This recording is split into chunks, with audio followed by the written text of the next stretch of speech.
장기 렌트를 혹시 알아보고 계신가요? 그럼 견적을 잘 받아보고 있는지 궁금한데요. 혹시 견적을 비교하다 보면서 견적이 왜 다 다른 건지 궁금하진 않으셨나요? 이게 영업사원이 견적을 잘못 낸 건 아닌지, 혹은 내가 견적서를 제대로 이해하고 있는 게 맞는 건지, 이게 장기 렌트 하나 하는데 뭐가 이렇게 복잡하고 어려운 거야 생각하시는 분들을 위해서 이번 영상은 장기 렌트 견적서를 잘 비교하고 이해하는 방법에 대해서 아주 쉽게 설명해 드리도록 하겠습니다. 저는 복잡하고 어려운 자동차 생활에 여러분들의 편이 되어드리는 오토브라더스 김 실장이고요. 그럼 지금부터 시작하겠습니다.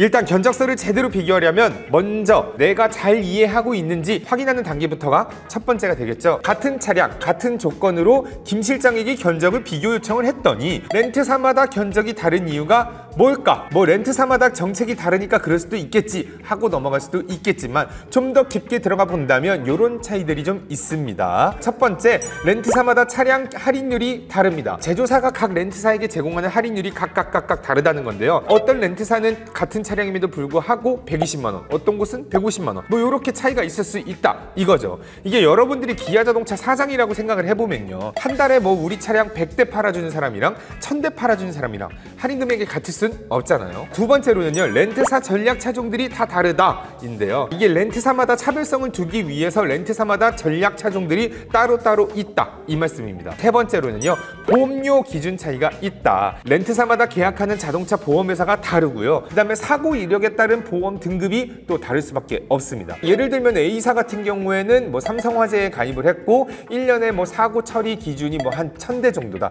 근데 B사는 뭐 렌터카 공제 조합보험으로 가입을 했는데 1년에 보험 건수가 한 500건 정도밖에 안 된다. 그러면 B사가 좀 더 저렴할 수밖에 없는 거죠. 그런 차이에 따라서 렌탈료가 달라질 수 있는 겁니다. 네 번째로는요, 뭐 잔존가치 기준 차이가 있습니다. 잔존가치가 높으면 월임대료가 낮고 잔존가치가 낮으면 월임대료가 비싸요. 이거는 원래 딱 기본적인 겁니다. 근데 이게 렌트사마다 차량의 잔존가치를 매기는 선물 거래 업체가 따로 있습니다. 그 중고차를 내가 이 가격이 무조건 살게 이렇게 선물로 가져가는 업체인 건데요, 이 업체에 따라서도 각 차량의 잔존가치가 달라져서 그로 인해서 월 렌탈료가 달라진다 요 말인 겁니다. 근데 지금 여태까지 제가 말씀드렸던 것들은 큰 차이는 안 납니다. 중요한 건 렌트사들의 운영비가 가장 큰 차이가 있겠다. 요게 다섯 번째인데요, 여러분들이 쉽게 알고 있는 이제 뭐 롯데렌터카, SK렌터카 요런 전업사들 같은 경우에는요, 이게 직원이 많기 때문에 그에 따른 운영비가 많이 들 수밖에 없고, 그에 따라서 월 렌탈료가 높을 수밖에 없다. 차만 사주고 땡 해버리는 이런 캐피탈사들 같은 경우는 상대적으로 운영비가 적을 수밖에 없는 거죠. 그렇기 때문에 원가를 책정할 때 L상체 전업사가 월 렌탈료가 높을 수밖에 없는 거다 이겁니다. 이렇게 같은 조건이라 하더라도 렌트사마다 견적이 달라질 수 있기 때문에 여러분들이 장기 렌트를 알아본다면 반드시 같은 조건으로 여러 렌트사의 견적을 비교해보는 것이 필수다 이겁니다. 왜 그러느냐? 같은 조건의 같은 차량이라 하더라도 월 임대료 차이가 많게는 업체별로 10만원, 15만원 이상도 차이가 날 수 있기 때문이다. 여기까지는 크게 걱정할 건 없습니다. 뭐 좋은 중개업체를 선정해서 좋은 영업사원을 만나가지고 렌트사별로 견적을 잘 비교해 보셨다면 전혀 문제될 게 없습니다. 근데 장기 렌트 견적을 비교하면서 제일 복잡하고 어려운 문제는 바로 제가 지금부터 말씀드리는 두 번째 이야기부터가 아주 중요한 문제가 되겠습니다. 같은 차량에 같은 조건으로 같은 렌트사 견적을 받았음에도 불구하고 여러 중개업체에게 받다 보면 월 렌탈료가 다른 겁니다.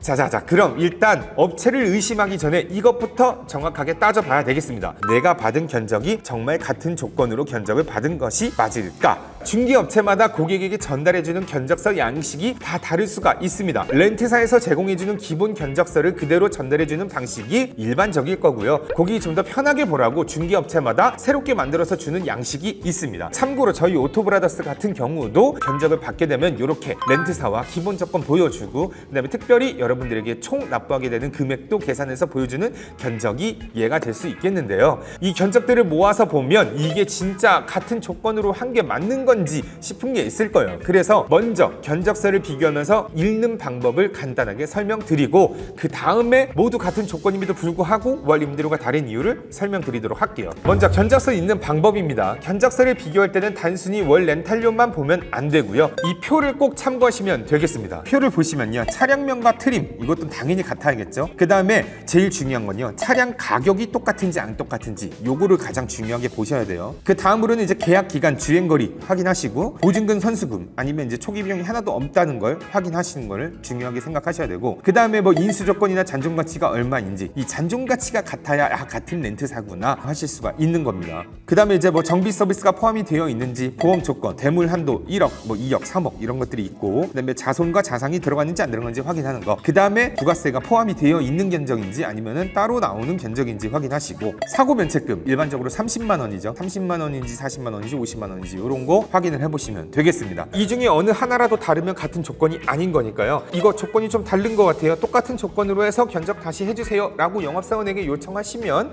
되겠습니다. 이렇게 제일 중요한 부분들을 제가 한번 쭉 설명을 드렸는데, 이럼에도 불구하고 월 렌탈료에 차이가 있다, 오토브라더스가 다른 곳보다 비싸잖아 하시기 전에 정말 이 견적이 제대로 진행이 될 수 있는 견적인가를 생각해 봐야 될 부분이 되겠습니다. 몇 가지 대표적인 사례들을 한번 말씀을 드려보자면요. 첫 번째, 부가세가 포함이 되어 있는지 안 되어 있는지 앞서 말씀드렸지만 이거 요즘도 당하시는 분들이 있어요. 그리고 이거를 아직까지도 쓰는 허위 견적들이 있습니다. 요거 간단하게 체크하셔야 되고요. 그 다음으로는 렌트사의 이름이 정확하게 적혀져 있는지 확인해 보시는 것도 중요합니다. 어느 렌트사의 상품인지 알려주지 않는다는 건 다른 경쟁 업체와의 경쟁을 피할 목적도 있지만 추후에 발생하게 될 문제, 그러니까 거짓말들을 핑계거리로 할 수 있는 아주 좋은 보기가 되겠습니다. 그 다음으로는요, 심사를 보고 나서 조건이 변경이 된다. 이거 아주 중요한 건데요. 일단 나한테 심사만 먼저 봐라. 심사만 보면 이제 넌 이게 미끼를 문 것이요 라고 이렇게 보시면 돼요. 심사를 보고 나면요, 다른 경쟁 업체에서 심사를 보려 할 때 제약이 있을 수도 있어요. 그렇기 때문에 여러분들이 심사를 맡기는 건 굉장히 중요하게 생각해야 되고요. 심사를 맡긴다는 것부터 이미 반은 넘어온 거니까 그런 부분 중요하게 생각해야 된다. 그 다음으로는요, 바로 나오는 차가 있다고 해서 심사를 받는데 진행하려고 보니까 차가 없다. 애시당초에 차가 있었다는 것도 거짓말일 가능성이 높고요. 일단 견적을 싸게 해주고 나서 이 차 벌써 나갔네요, 다른 견적을 한번 드리겠습니다 하면서 자연스럽게 월 임대료를 올리는 방식도 있습니다. 그 다음으로는요, 견적을 일단 싸게 해서 주고 다른 조건들 다 동일하게 했는데 내가 제일 싸게 보여주는 거죠. 그렇게 해서 이제 발주를 넣어 놓습니다. 그러면 이제 이게 뭐 1, 2주 만에 만들어질 일이 없으니까 이런 허위 견적을 내는 건데요. 이게 다음 달로 넘어간다, 아니면은 1, 2주 넘어서 차가 나온다, 그러면은 심사를 다시 본다고 해요. 심사를 봤더니 월 임대료가 올라갔네요.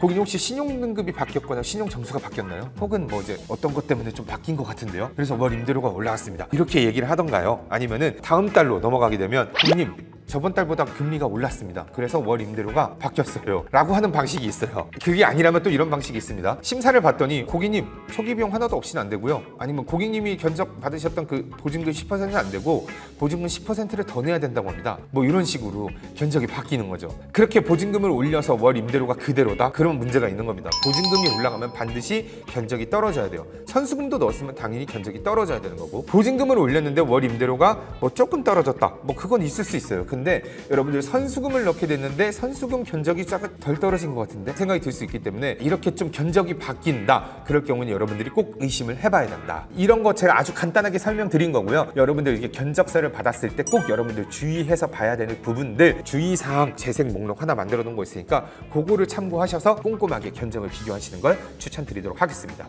자, 그러면 이제 오늘 내용 한번 정리해 보도록 하겠습니다. 제가 견적을 받았다면 꼭 두 가지를 다시 체크해봐라. 같은 차량에 같은 조건인데 월 임대료가 다르다면 조건을 정확하게 비교 받았는지 확인하시고, 마지막으로 모든 게 다 같은데 중개업체마다 견적이 다르다면 허위 견적인지 아닌지 꼭 확인해 보셔야 한다는 것 안내해드렸습니다.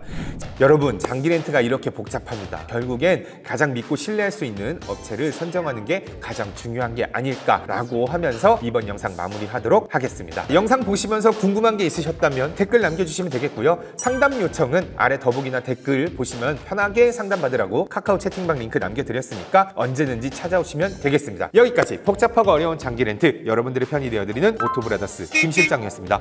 다음 영상에서 인사드릴게요. 안녕.